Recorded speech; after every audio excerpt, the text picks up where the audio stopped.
ಹೆಣ್ಣು ಸಂಸಾರದ ಕಣ್ಣು ಅಂತ ಹೇಳ್ತಾರೆ. ನಮ್ಮ ಮಹಾತ್ಮ ಗಾಂಧೀಜಿಯವರೇ ಹೇಳಿದರು, ಸ್ವಾತಂತ್ರ್ಯ ಯಾವಾಗ ಒಬ್ಬ ಹೆಣ್ಣು ಮಗಳು ಮಧ್ಯರಾತ್ರಿ 12 ಗಂಟೆಗೆ ಓಡಾಡ್ತಾಳೋ ಅವತ್ತು ನಮ್ಮ ದೇಶಕ್ಕೆ ನಿಜವಾದ ಸ್ವಾತಂತ್ರ್ಯ ಅಂತ ಹೇಳಿ ಅವ್ರು ಹೆಣ್ಣುಮಕ್ಕಳ ಸಬಲೀಕರಣಕ್ಕಾಗಿ ಹೋರಾಟವನ್ನು ನಡೆಸಿದ. ಆದರೆ ಸಮಾಜದಲ್ಲಿ ಕಾಪಾಡೋ ಕೈಗಳೇ 3000 ಇದಾವಂತೆ ಮೇಡಮ್ ವಿಡಿಯೋ. ಅವನೇನು ಮನುಷ್ಯನು, ಇನ್ನೇನು ರಾಕ್ಷಸನೇನು? ನಿಜ ಉಮೇಶ್ ರೆಡ್ಡಿ ಅವ್ನ ಕೇಸ್ಗಳನ್ನ ಎಣಿಸ್ಬೋದು, 1 2 3 ಅಂತ. 2000 3000 ಅಯ್ಯೋ ಅಯ್ಯೋ. ಅಲ್ಲ ಅವನು MP ಕೆಲಸ ಬಿಟ್ಟು ದಿನ ಬೆಳಗಾದ್ರೂ ಇದನ್ನೇ ಮಾಡ್ಕೊಂಡು ಕೂತಿದ್ದ ಅಂತ ಅನ್ಸುತ್ತೆ. ಅಸಹ್ಯ. 10 ವರ್ಷದಿಂದ ಇದನ್ನೇ ಮಾಡ್ತಾ ಇದ್ದಾರೇನೋ ಅಂತ ಅನಿಸ್ತಾ ಇದೆ. ನಮಗೆ ಮಾತಾಡ್ಲಿಕ್ಕೆ ತುಂಬಾ ನಾಚಿಕೆ ಆಗ್ತಾ ಇದೆ.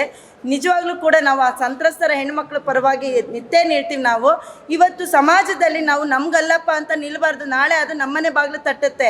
ಇವತ್ತು ನಾವು ಅವ್ರ ಜೊತೆಗೆ ಬೆಂಬಲವಾಗಿ ನಿಂತರೆ ನಮ್ಮ ಸಮಾಜವನ್ನು ನಾವು ತುಂಬ ಘನವಾಗಿ ಅದನ್ನು ಕಾಪಾಡಿಕೊಂಡು ಬೆನ್ನೆತ್ತಿ ನಿಲ್ಬೇಕು, ಅವರಿಗೆ ಬೆನ್ನೆಲುಬಾಗಿ ನಿಲ್ಬೇಕು ನಾವು. Yes madam. ಇದ್ರ ಸಲುವಾಗಿ ನಮ್ಮನೆ ಹೆಣ್ಮಕ್ಳಿಗಾದಂಗೆ ಅವರಿಗೂ ಆಗ್ತಿದೆ. ಎಲ್ಲರೂ ಹೆಣ್ಮಕ್ಳೇ, ನನ್ನ ಮಕ್ಕಳೇ ಬೇರೆಲ್ಲ, ಬೇರೆ ಮಕ್ಕಳು ಬೇರೆಲ್ಲ. ಇದ್ರ ಸಲುವಾಗಿ ನಾವು ನಿಲ್ತೇವೆ, ನಾವು ಸಪೋರ್ಟ್ ಮಾಡ್ತೇವೆ. ಅವ್ರು ಏನಿದ್ರು ನ್ಯಾಯ ಕೊಡಲೇಬೇಕು ಮೇಡಮ್. ಬನ್ನಿ ಸರ್, ನೀವು ಹಿಂದ್ಗಡೆಯಿಂದ ಭಾಳ ಮಾತಾಡ್ತಾ ಇದ್ದಾರೆ. ಬನ್ನಿ ಬನ್ನಿ. ರೇವಣ್ಣ, ಪ್ರಜ್ವಲ್ ರೇವಣ್ಣ ಒಂದು ಮನುಷ್ಯ ಅಲ್ಲ, ವಿಕೃತ ಕಾಮಿ. ಅವನೇ ಸ್ವಂತ ವಿಡಿಯೋ ಮಾಡ್ಕೊಂಡಿದ್ದಾನೆ. ಪ್ರೀತಮ್ ಗೌಡ ಅವರು ಅವ್ರಿಗೆ ಯಾಕೆ ಸಪೋರ್ಟ್ ಮಾಡಿಲ್ಲ ಮೋಸ್ಟ್ಲಿ ಅವರಿಗೆಲ್ಲ ಗೊತ್ತಿತ್ತೋ ಏನೋ. ಇವಾಗ ನಾಳೆ ಫಲಿತಾಂಶ ಬರ್ತಾ ಇದೆಯಲ್ಲ, ಆ ಫಲಿತಾಂಶ ತಡೆ ಹಿಡಿದು ಅಲ್ಲಿ ಯುನಾನಿಮಸ್ ಮಾಡಬೇಕು, ಅವನನ್ನ ದೇಶದಿಂದ ಗಡಿಪಾರು ಮಾಡಬೇಕು. ಯಾಕೆ ಇನ್ನೊಂದು ದೇಶ ಹಾಳು ಮಾಡ್ಲಿ ಅಂತನಾ?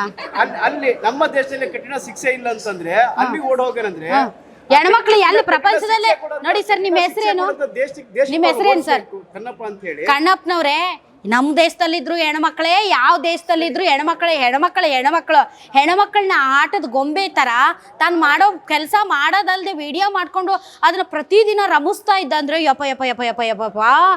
ಏನು ನಮ್ಮ ಇಂಡಿಯಾದಲ್ಲಿರೋ ಎಲ್ಲ ಕ್ರಿಮಿನಲ್ಗಳಿಗಿಂತ ದೊಡ್ಡ ಕ್ರಿಮಿನಲ್ ಆಗೋದ ಇವ. ಕ್ರಿಮಿನಲ್ಗಳ ತಂದೆ ಅವನು. ಅವನ ಫಲಿತಾಂಶನ ತಡೆ ಹಿಡಿಬೇಕು. ಅಲ್ಲಿ ಯಾವುದೇ ಕಾರಣಕ್ಕೂ ಅವನನ್ನ ಅನಾರಾಮಗೊಳಿಸಿ ಅವನು ಯಾವುದೇ ಕಾರಣಕ್ಕೂ ಚುನಾವಣೆಯಲ್ಲಿ ಸ್ಪರ್ಧೆ ಅಲ್ಲ, ಅವನು ಏನೂ ಕೂಡ ಮಾಡದ ರೀತಿ ಮಾಡಬೇಕು. ಗ್ಯಾರಂಟಿ ನ್ಯೂಸ್, ಸುದ್ದಿ ಖಚಿತ, ನ್ಯಾಯ ನಿಶ್ಚಿತ.